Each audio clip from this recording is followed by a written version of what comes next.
Ms. Crockett. Thank you so much, Mr. Chairman, and thank you so much to our witnesses for being here. Unfortunately, we are witnessing today yet another political stunt, plain and simple. Republicans are here drawing a clear line in the sand. They will stop at nothing to advance Donald Trump's agenda and the dangerous blueprint laid out in Project 2025, even if it means targeting the very groups that are working to protect our communities and support our law enforcement agencies. Let's be clear, my colleagues across the aisle have shown little to no interest in working with Democrats on real solutions for the American people. Instead of addressing pressing civil rights issues constituents actually care about, like wrongful deportations of U.S. citizens, ongoing efforts to undermine voting rights, or the serious flaws in our criminal justice system, this committee is spending its time holding a hearing with a title that sounds like it was ripped from a conspiracy blog. This hearing, how leftist nonprofit networks exploit federal tax dollars to advance a radical agenda. Really? I mean, when I listened to you, Mr. Chairman, who I do respect, I heard you say things about why is it that we're giving money in other places? And I want to make sure that I answer that question, because to put America first looks like we are going to keep American citizens safe. There is a such thing as soft power, and that is exactly what we were trying to do when we engaged in things such as USAID. When you start to talk about whether or not Sesame Street or anything else that's on NPR or PBS ends up in other places, this is so that there is not this warped thought process about the Western world or about the United States. We're talking about making sure that we don't end up allowing people to be radicalized against us because they have a terrible vision of us, because they may be in a government that actually puts out bad, terrible propaganda about us. So for pennies on the dollar, we are able to educate those around the world on who we really are in America and keep Americans safe. Soft power is real power, and it minimizes how much money we have to spend, say, on dropping bombs in countries at a random time without, say, congressional authority. But I digress. This kind of rhetoric, whether directed at nonprofits, their leaders, or elected officials, is not only reckless, it is beneath the dignity of this institution. And sadly, this isn't the first time this has happened. Over the past 6 months, we've seen hearing after hearing do nothing but attack nonprofits, as well as those who are just generally on a mission to serve, protect, and uplift vulnerable communities.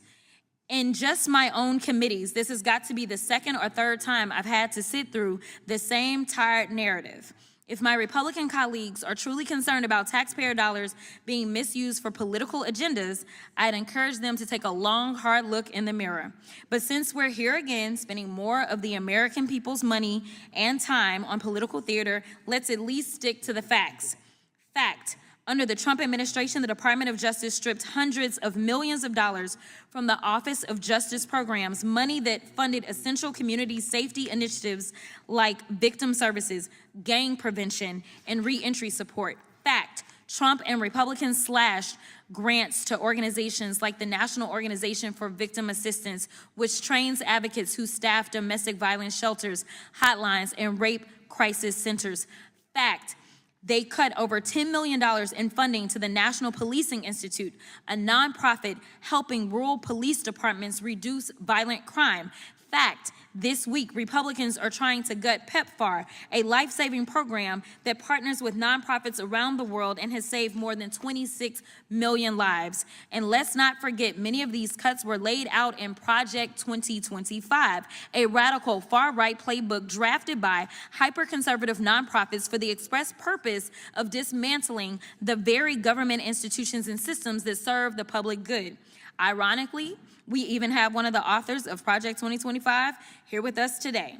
So let's not pretend this is about nonprofit accountability, because if it were, this committee would also be investigating the Conservative Partnership Institute, which has pushed anti-immigrant, anti-LGBTQ+, and anti-vaccine propaganda and hosted efforts to challenge the 2020 election. Mind you, as we have these organizations that are pushing anti-vaccine propaganda, we know that measles has reached a 30-year high when measles had actually been over and done with. But now that we don't believe in vaccines, now children are our targets, unfortunately, and yes, they are dying. The New Century Foundation, a white nationalist organization that somehow maintains its 501c3 status to launder hate speech through the language of intellectual inquiry. Or they would investigate Turning Point USA, which has been linked to organizers of the January 6th insurrection. But Republicans aren't talking about those groups because this isn't about accountability. It's about silencing organizations that challenge Republican power. It's about targeting nonprofits that protect the very people this Trump-aligned movement continues to harm. These organizations are defending victims of unlawful actions. They're helping to combat global pandemics. They're supporting police departments when this very committee won't. They're working to build safer, healthier communities while Trump and his allies defund them to hand out tax breaks to billionaires. And maybe that's the real threat here. They're effective. They get people off the streets, out of prison, and into opportunity. They educate people about injustice, and that apparently scares some folks more than any so-called radical agenda. Because the only thing truly radical about these nonprofits is their belief that human beings deserve dignity, opportunity, and equal protection under the law. Values my Republican colleagues seem to have forgotten, along with love thy neighbor.